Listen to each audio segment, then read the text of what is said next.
Hi guys! Welcome back to my channel, German for Beginners.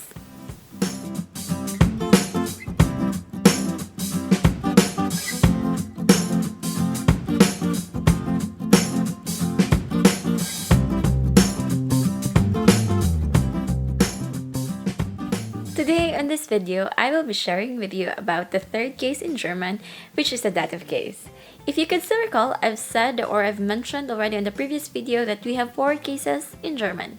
And those are nominative, genitive, dative, and accusative. I've already discussed accusative on the previous video, so if you still haven't watched it, please do watch it.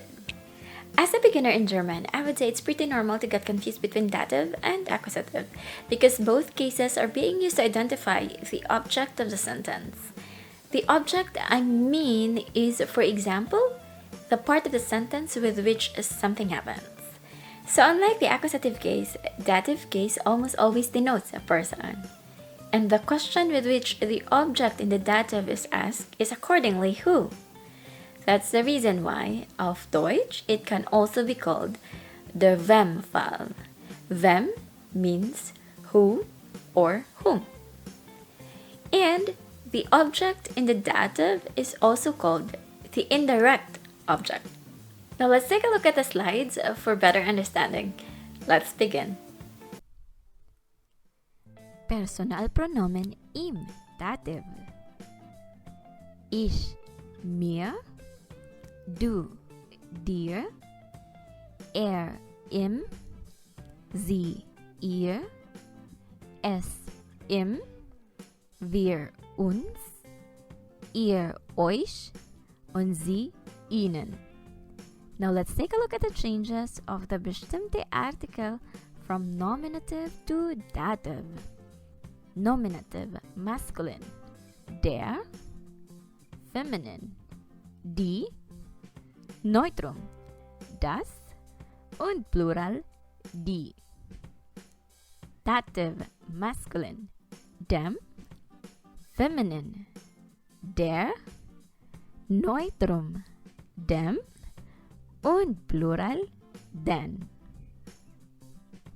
So as you can see, all of the articles have changed from nominative to dative. Now let's add the objects to these articles. Nominative masculine, der Mann. Feminine, die Frau. Neutrum, das Kind. Plural, die Kinder. Dative masculine, dem Mann. Feminine, der Frau. Neutrum, dem Kind. Und Plural, den Kinder. If we have the bestimmte Artikel, we also have unbestimmte Artikel auf Deutsch. Nominative masculine, ein. Feminine, eine. Neutrum, ein. Und Plural, keine. Dative masculine, einem. Feminine, einer. Neutrum, einem. Und Plural, keine. So one thing that's easy to remember in dative, the bestimmte und unbestimmte Artikel have the same ending. So as you can see, they have M for masculine and Neutrum and R for feminine. Now again, let's add the objects to this article. Der Mann, die Frau, das Kind, die Kinder. Ein Mann, eine Frau, ein Kind, Kinder. Dativ, dem Mann, der Frau, dem Kind, den Kinder. Einem Mann, einer Frau, einem Kind und Kinder. Here are the sample sentences. Geben. Ich gebe dem Mann etwas zu essen. I am giving the man something to eat. Ich gebe dir einen Stift. I am giving you a pen. Erzählen. Ich erzähle euch die Geschichte. I am telling you the story. Ich erzähle dem Kind die Geschichte. I am telling the story to the child. Passen. Morgen passt Ihnen gut. Tomorrow suits him well. Zuhören. Die Studenten hören der Lehrerin zu. The students are listening to the teacher.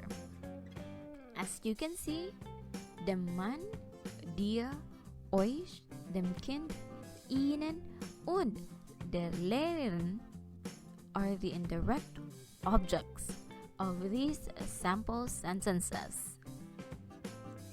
Here are other verbs which use the dative supplement. Antworten, to answer. Schicken, to send. Zeigen, to show. Helfen, to help. Gratulieren, to congratulate. Erklären, to explain. Empfehlen, to recommend. Schreiben, to write. Kaufen, to buy. Wehtun, to hurt. Danken, to thank. Nehmen, to take. Schmecken, to taste. Gefallen, to like. Gehören, to belong. Vertrauen, to trust. Folgen, to follow. Glauben, to believe. Befehlen, to command. And raten, to advise. And that's it. I hope that you learned something today. If you have any questions, comments, and suggestions, please feel free to leave them anytime. Please don't forget to like and subscribe. Thank you so much for watching. Bis zum nächsten Mal. Tschüss!